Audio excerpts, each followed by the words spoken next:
Congratulations, Gael.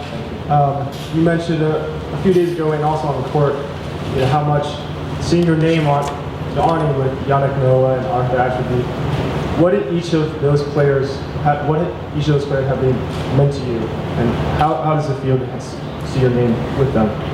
I mean, they've been an inspiration for me. I think I grew up, with those names, and definitely, to have my name next to them, it's priceless. It's priceless, and it's been a lot for me. I'm very happy and very proud, and actually, it's something that I had once with Arthur. He won the Stockholm and I won the Open, and now to have Arthur and Yannick in the same, have my name next to them, I'm very happy.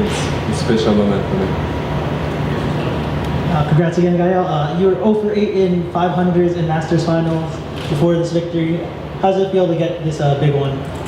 Yeah, I'm happy. I'm very happy. It's been a good year so far. And for me, it's still it's a good step. But hopefully, I will have bigger than 500. Just to follow up on the question about Yannick Noah and Arthur Ashe, I don't know if you know this story, but back in 1968 when the tournament was being founded, Arthur Ashe said he would play the event if black faces would come out and watch the tennis. He wanted it to be in a public park, in an integrated neighborhood, not in an exclusive private club. So I'm just wondering, do you notice that when you're here in Washington, that there are more black faces watching the tennis, or that it's more of a public environment with the park?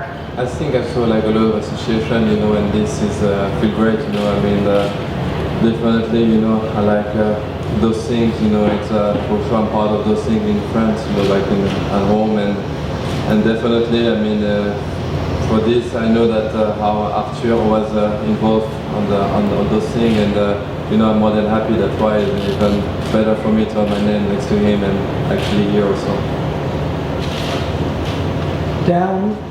We're down a set, down a break. Karlovic hasn't been broken the whole tournament, serving for the match in the second set.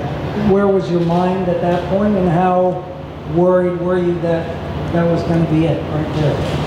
To be honest, I was like, okay, I need to play point after point, but still have this little hope, maybe I will have the same chances that I had in the first set, the 40, so maybe it will get tight a little bit, and obviously it will get tight a little bit, so I was like, I need to make him play, and if I have the opportunity to have a passing shot, I need to put it on the court, and actually, it was this, but when he came back at Juice, it was different. I saw that's one we're going to be tough, and I think I've been very lucky that he missed 2 volleys, and then this is it, still the belief, but it was very tough. In terms of returning his serve, you started off at the beginning of the match way back. You moved up later, you were bouncing side to side as he was about to serve. Were you hoping that something there was going to give you an edge at returning? Were you hoping maybe you'd distract him a little? What was behind the thinking of all that movement? Everything, you want to feel it, it's like also against him, actually, it's a feel, you need to feel, because I couldn't see where actually was serving, so it was a feel, when you move, and okay, you have more speed, so, with the movements, and if you go anticipate in a good, actually way, and with the movement help you to get faster, and it was more for that, and then far in front, whatever, it was a plan, but at the end, I knew a little bit that, he started to serve and volley for 2 hours in the heat, so also that's why I think I come a little bit closer, at one point, because I knew that also it won't be that easy for him to do it all the time. Hi, congratulations once again. I believe the announcer said that you were semi-finalist, finalist, and you played here several times before. Talk about how finally winning this time, what's the difference from all the other times that you have played, other than the fact that you won it? I think the first time I came here, I lost to Johnny, very tight match in semi-final, 7-6 in the third actually, and it was a similar match than this one today, but I was very unlucky, I guess. And then I think I had the opportunity against Radek, like 5 years ago, but couldn't manage to win it. And to be honest, today was pure luck. I won't say that he was like few shots, few opportunities, and with luck, and I managed to make it. But today it's special. But I know at the end it was few shots. It wasn't like a regular win, I would say. You talked yesterday a little bit about the schedule this week. You played most of your matches in the evening, so this was going to be your first match in the heat outside in the daytime. So what was it like adjusting to that? And how much time did you spend? Especially when you were down match point. How much of a sort of driving factor was your record in finals and not wanting to have another loss in a final despite the heat? Is that part of what pushed you forward? I mean, the heat for me is fine, I always say, I'm from Caribbean, so, heat is not really hit me, I'm pretty cool with that. And before, when I think I was Thursday, I've been practicing in the afternoon, so it was fine, And then, as I say, like my record in finals is great because people actually talk about that, but as I say, I was teenager and impossible to win from finals, so I always say yeah, but maybe I have 10 finals that I couldn't win, so actually I don't really care about it, Second row here on the left, James. Go ahead.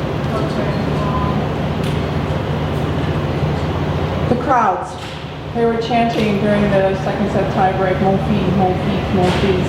How much did that spur you on, if at all? And also, you used a certain symbolic player. You knew that coming in. We all know that. But you actually kind of invited him to the net with some well-placed in time drop shots. And so, did you want him to come into the net?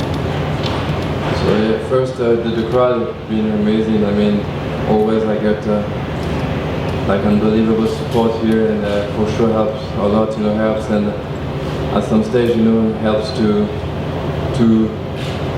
have something extra. And I think I did. And yeah, sometimes I try to.